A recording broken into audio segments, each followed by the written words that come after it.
if f of x minus 1 is equal to minus 5x plus 2 what is f of x plus 2 equal to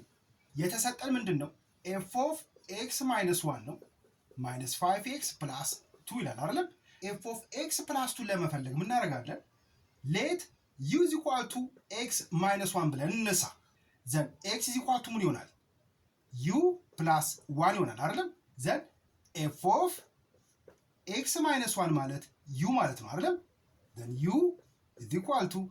minus 5 x ደግሞ u plus 1 ነች then u plus 1 plus 2 then minus 5u minus 5 አይደለም ስናባዛው ሲደመር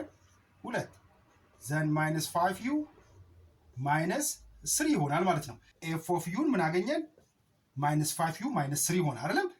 then ይሄንን ወደ x እንቀይረው f of x minus 5 u ቦታ ነው አይደለም x አስገባ ነው እዚህ ጋር x x minus 3 f of x ካገኘን f of x plus 2 እናገኛለን ማለት ነው f of x ቦታ x plus 2 እናስገባ